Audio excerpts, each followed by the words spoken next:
Hello my dear student, कैसे हैं आप सभी लोग। आप सभी का स्वागत करती हूँ आपके अपने यूट्यूब चैनल सितंबर शिल्पी क्लासेस में।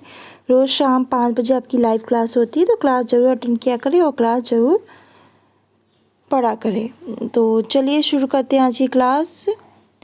साथ ही मैंने प्ले लिस्ट बना दी, उस प्ले लिस्ट में जाके आप सारी क्लासेस देख सकते हैं। लाइन वाइज मैंने क्लासेस डाल दी हैं।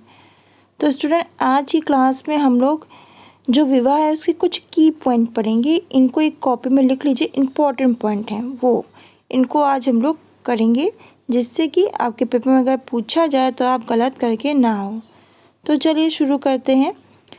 देखिए, हिंदू विवाह के स्वरूप या प्रकार कुछ बताए गए हैं। तो मनु के अनुसार, यानी मनु लिखा हो या मनु स्मृति लिखा हो, तो ये दोनों में से एक लिखा हो सकता है। ये क्वेश्चन बहुत पूछे जाते हैं। जो की पॉइंट बता रही हूँ इनको नोट कर लो। तो मनु के अनुसार विवाह के 8 स्वरूप हैं, जिनमें 4 हैं ब्रह्म, देव, आश्र, प्रजापत्य उच्च कोटि के हैं, जबकि 4 असुर, गांधर्व, राक्षस और पैशाच विवाह निम्न कोटि के माने गए हैं।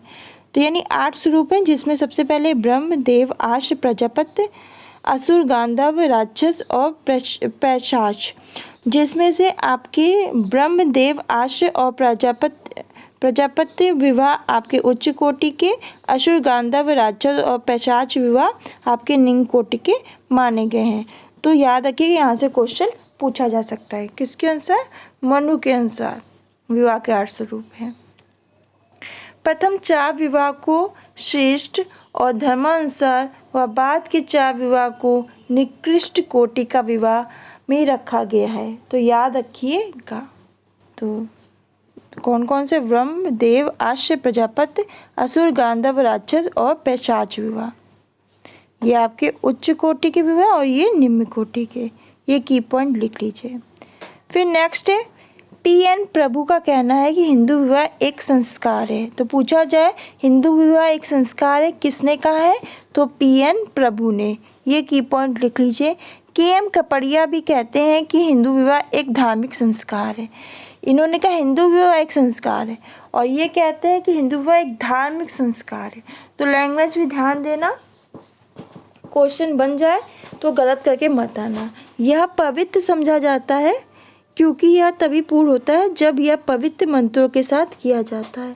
तो K.M. कपड़िया ने कहा है कि हिंदू विवाह एक धार्मिक संस्कार है और यह तभी पवित्र समझा जाता है क्योंकि यह तभी पूर्ण होता है जब यह पवित्र मंत्रों के साथ किया जाए। फिर नेक्स्ट है आपका हिंदू विवाह के उद्देश्य। तो P.N. जो प्रभु हैं तथा K.M. कपड़िया ने हिंदू विवाह के उद्देश्यों को 3 बिंदुओं में बताया है, और वो बिंदु हैं आपके धर्म, प्रजा, पुत्र प्राप्ति और रति, यानी यौन संतुष्टि। तो P.N. प्रभु और K.M. कपड़िया ने हिंदू विवाह के उद्देश्यों को 3 भागों में बांटा है, 3 बिंदुओं में बताया है। धर्म, प्रजा, पुत्र प्राप्ति और रति, यानी यौन संतुष्टि।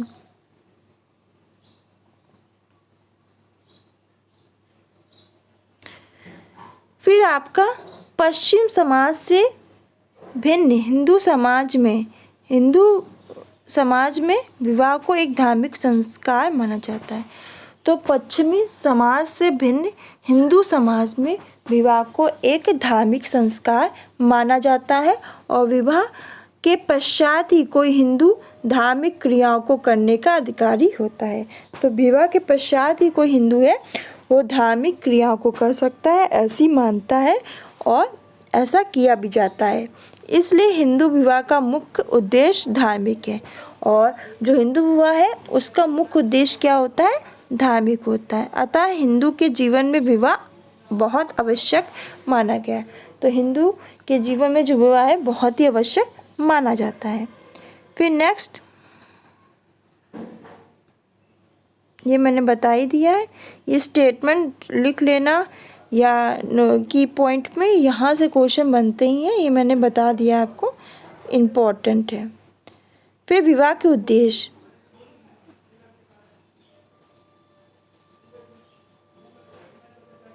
मैंने इससे पहले बताया, ये मर्डॉक है। तो मर्डॉक के अनुसार विश्व के 250 समाजों के उन्होंने अध्ययन किए। उसके बाद उन्होंने विवाह के 3 उद्देश्य खोजे, जो है यौन संतुष्टि, आर्थिक सहयोग और संतानों का सामाजिकरण व लालन पालन। तो ये बताया गया। साथ ही अब हम लोग देख लेते हैं जो मनुस्मृति में उन्होंने जो 8 बताए थे विवाह, उसके बारे में तो देख लेते हैं। ब्रह्म विवाह, जब माता पिता द्वारा उपयुक्त वर खोज कर उससे अपनी बेटी का विवाह करना। यानी जब माता पिता एक उपयुक्त वर जब खोजते हैं और उससे अपनी बेटी का विवाह कर देते हैं तो उसे ब्रह्म विवाह कहा जाता है, जो हमारे समाज में प्रचलित देखा जाता है। फिर देव, इसमें क्या होता है, यज्ञकर्ता पुरोहित के साथ कन्या का विवाह करता है। तो इसमें क्या किया जाता है, यज्ञकर्ता पुरोहित के साथ कन्या का विवाह करते हैं। फिर आश्र विवाह, इसमें कन्या के पिता द्वारा वर से एक गाय और एक बैल या एक जोड़ा बैल लेकर अपनी कन्या का विवाह करना। फिर प्रजापत्य विवाह, इसमें बिना किसी दान दहेज के वर को अपनी कन्या सौंपना। इसमें बिना किसी दान दहेज के वर को अपनी कन्या दे दी जाती है। फिर आसुर विवाह, कन्या के पिता द्वारा वर से धन लेकर अपनी कन्या का विवाह करना आसुर विवाह कहलाता है। फिर गांधर्व विवाह, माता पिता की इच्छा से विरुद्ध किया गया विवाह यानी प्रेम विवाह। तो माता पिता की इच्छा नहीं है, उसके बाद भी आपने विवाह कर लिया तो प्रेम विवाह कहलाएगा। तो वो क्या कहलाता है, गांधर्व विवाह।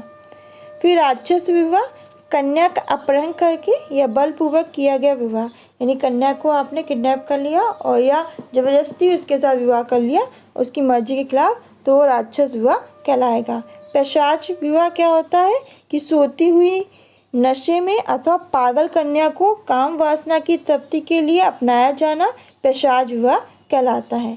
जिसमें से आपका प्रशंसनीय विवाह है, जिनकी प्रशंसा की जाती है, उन्हें हम ब्रह्म, देव, आश्र और प्रजापति विवाह कहते हैं।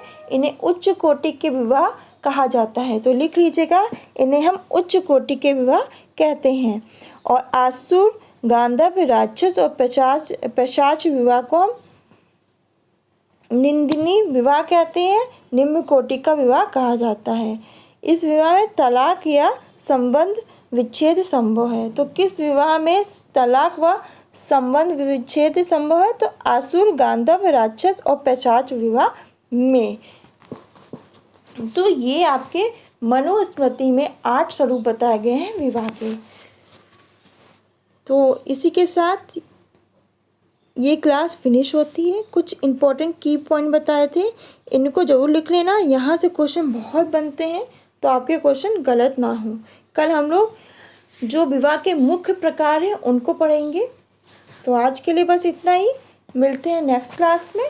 साथ ही अगर आपने प्लेलिस्ट नहीं देखी हो तो आप प्लेलिस्ट में जाके सब क्लास देख सकते हैं। लैंग्वेज वाइज सारी क्लास मिल जाएगी और अपने नोट्स घर बैठ के बना लीजिए, जिससे कि आपको कोई तकलीफ़ ना हो और आपके नोट्स आसानी से तैयार हो जाए।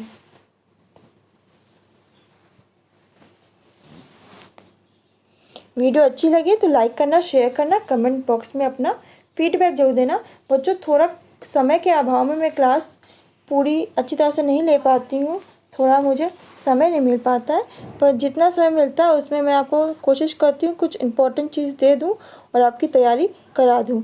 जैसे ही मुझे समय मिलेगा मैं आपकी क्लास और लंबी स्टार्ट कर दूँगी। समय अभाव के कारण मुझे आपकी क्लास छोटी रखनी पड़ती है। धन्यवाद।